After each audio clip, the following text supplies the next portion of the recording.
going to go ahead and get started. Good afternoon, or good evening, excuse me. I'm Marlon Lynch, Vice President for Public Safety, Chief of Police here at Michigan State University. Tragic series of events that have occurred here this evening. We've had a tremendous amount of support from our community, to include our law enforcement partners who are here with me at the moment as well. Standing at the far right, we have Ingham County Prosecutor John Duane. Next to him, we have Sheriff Scott Wigglesworth, Special Agent in Charge of the FBI, Jim Taraska, and you've already met Deputy Chief Chris Rosman. Wanted to thank you for coming to share us as we update our community in regards to tonight's events. We will get directly to the most recent update with that, and then we'll have comment and questions.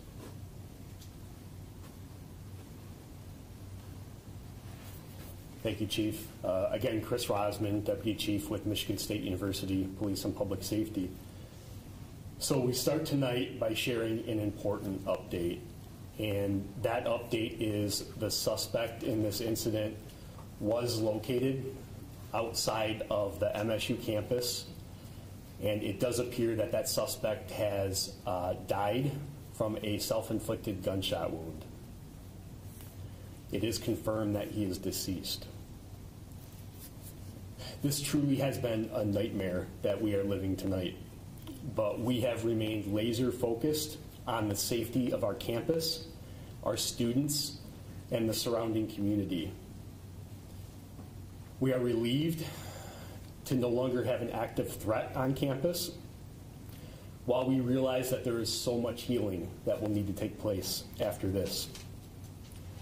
Again, to reiterate the update, there is no longer a threat to campus.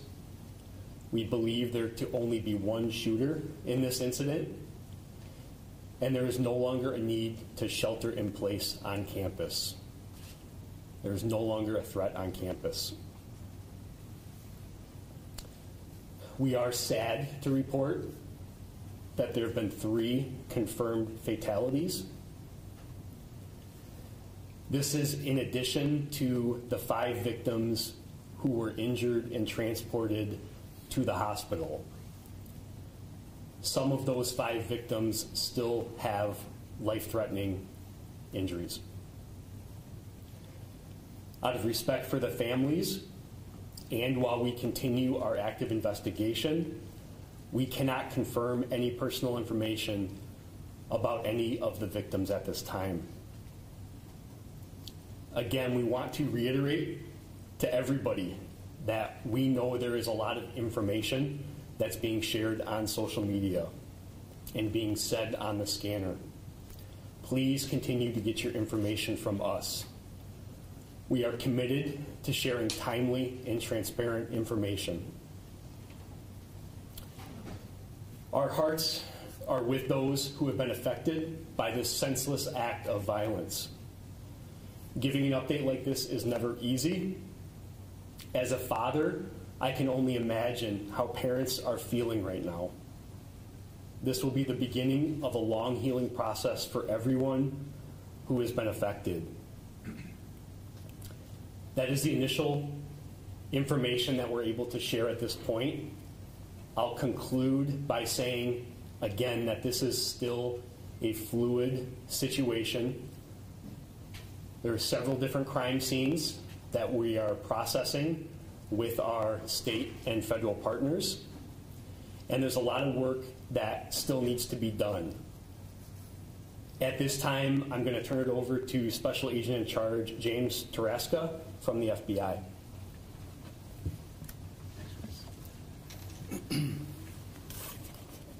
Good evening. I'm Jim Taraska, Special Agent in Charge of the FBI in Michigan. Our hearts go out to the victims, their families, and the entire community. I'd like to thank Chief Lynch for your leadership tonight and your partnership. This evening, FBI agents and our response teams joined our law enforcement partners to assist in investigating this horrific incident. We will continue to investigate until we are sure no further threat is posed to the public, which at this point we're pretty clear it's not. Additionally, we will provide victim services to all students impacted by this incident. We're asking the public, in addition to the other numbers provided to call in for information, we have the 1-800 call FBI number. Please feel free to use that to call in any tips. This is an ongoing investigation. We'll continue investigating throughout the night and likely days. So with that, Chief, thank you.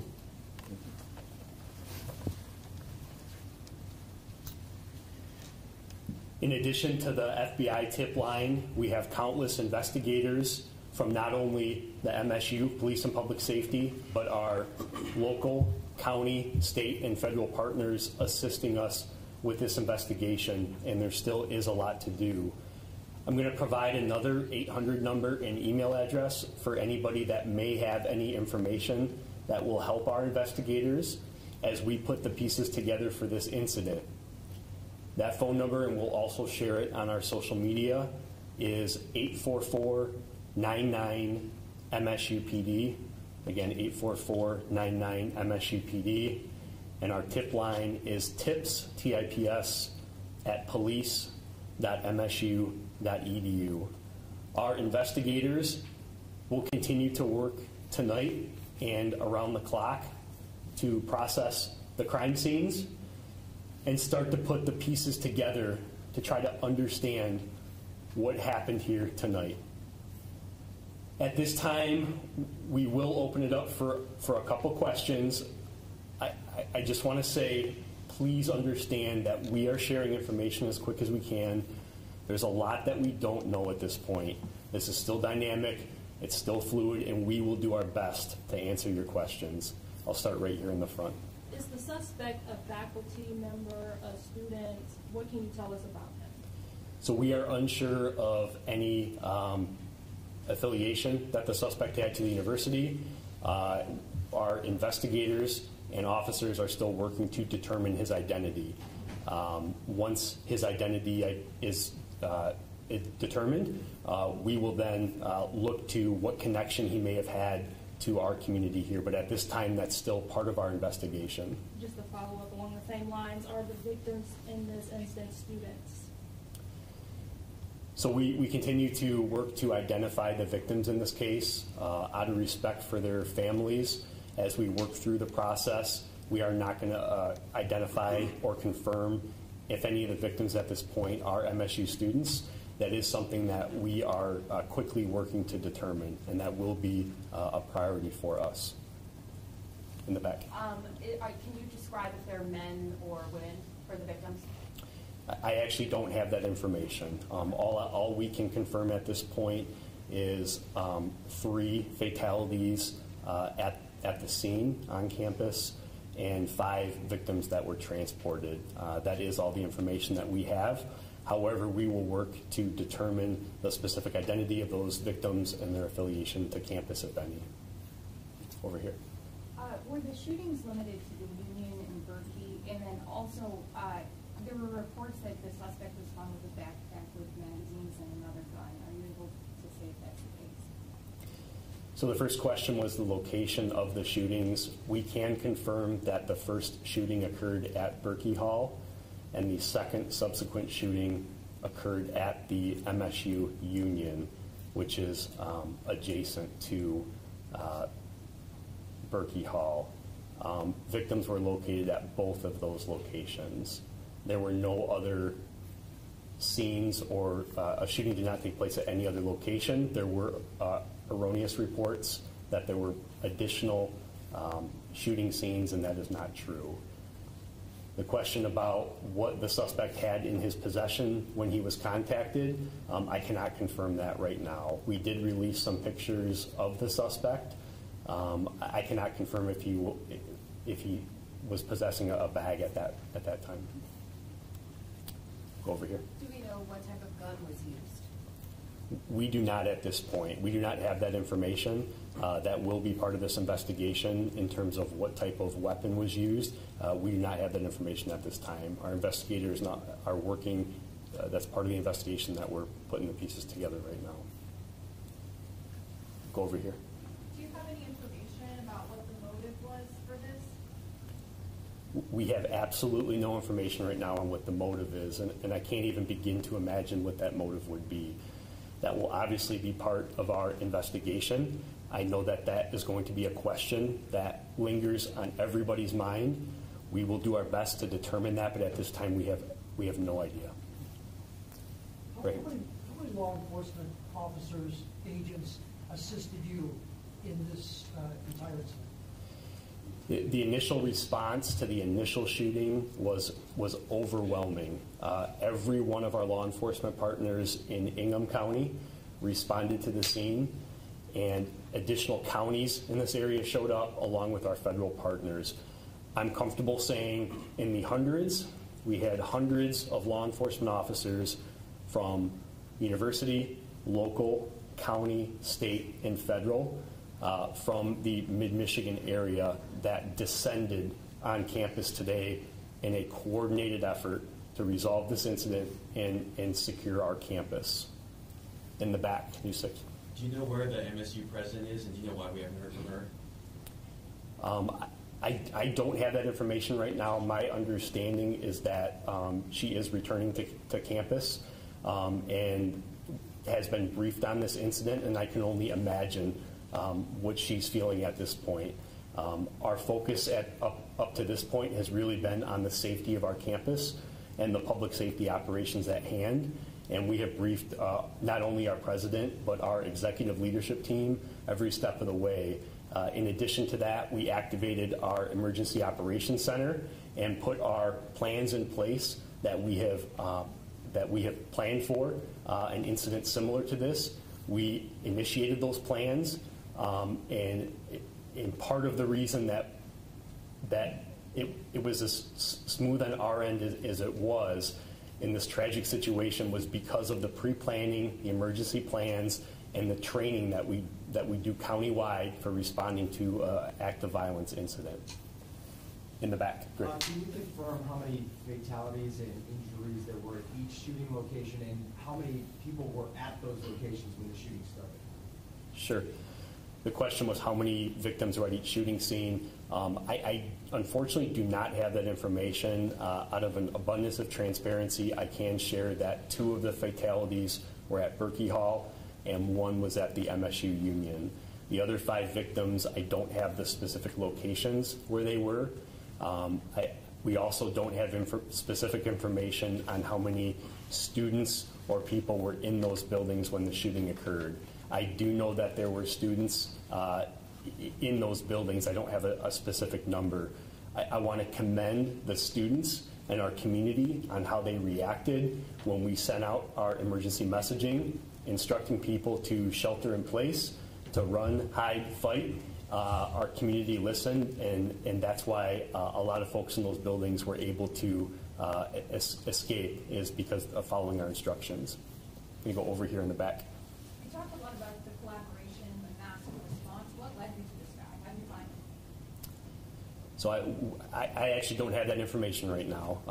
The update that we provided about the contact that we had with the suspect off campus was very fluid and dynamic and occurred right before coming in here today. So unfortunately, I don't have that information on what led us to his location. He was contacted by law enforcement, and he was contacted by law enforcement off campus. I cannot confirm that location right now. That scene is also being treated as a crime scene and is being investigated as we speak. We may have additional information to share relating to that in the future. Tell you what, over here, go ahead.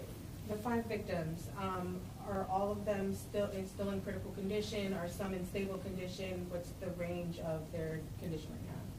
So we do not have a current update on the 5 victims that are at the hospital.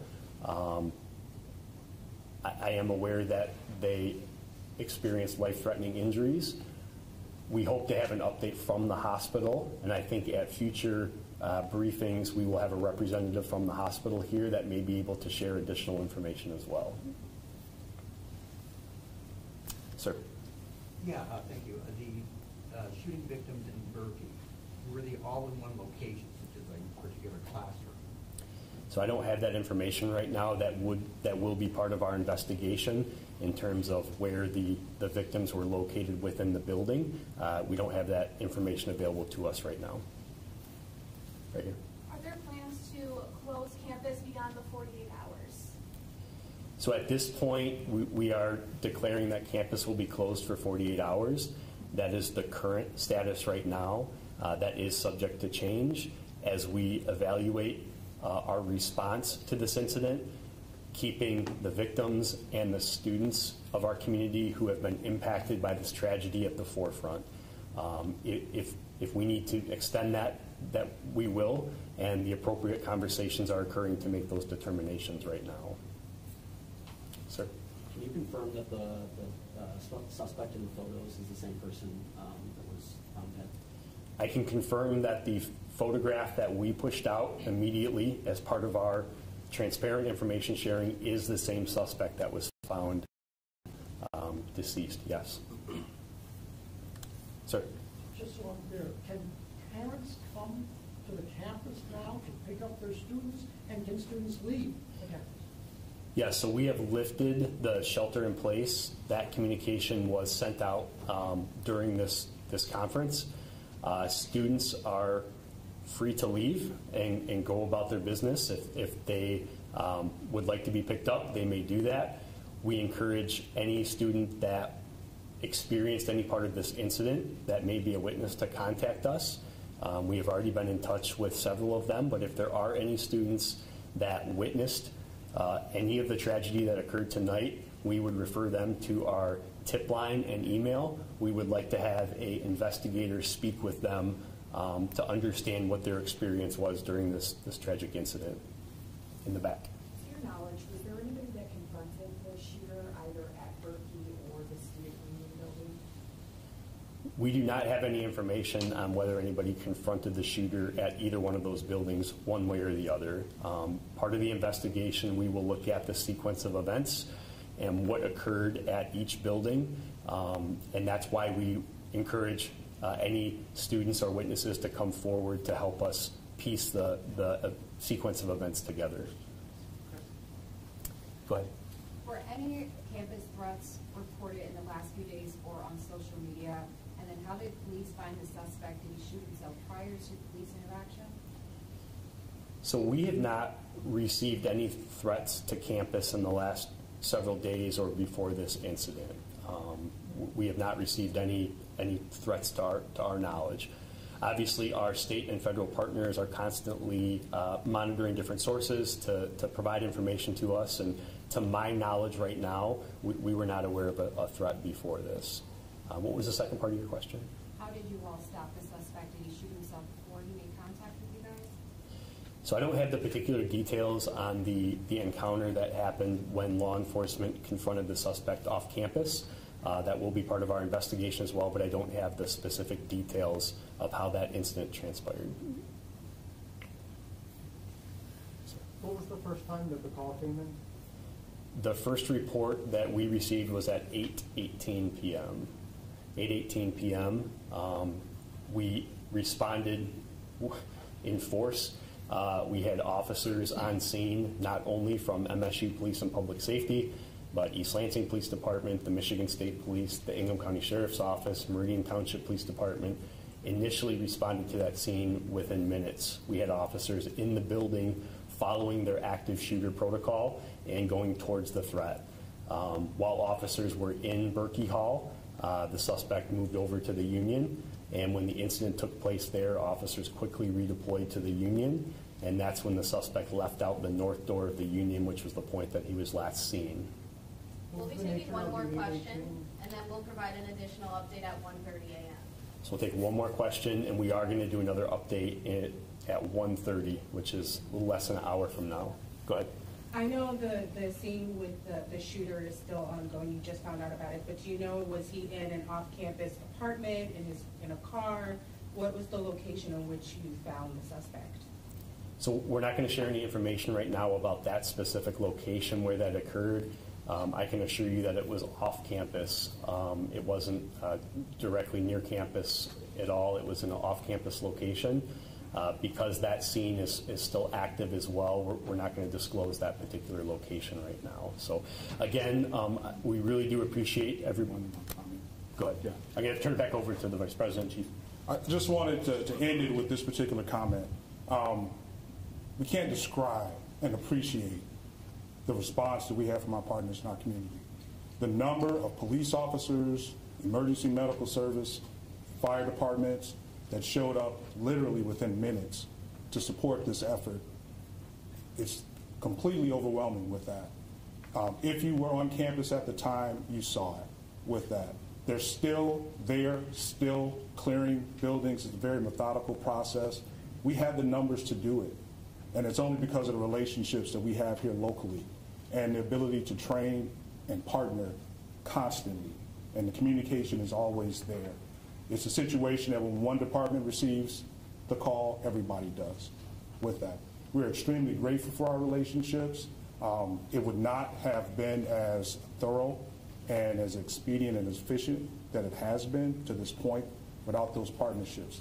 I just wanted to take a moment to thank our partners with that, as well as our community for being responsive to the messaging that was sent to them this evening. Thank you, and we'll see you at 1:30.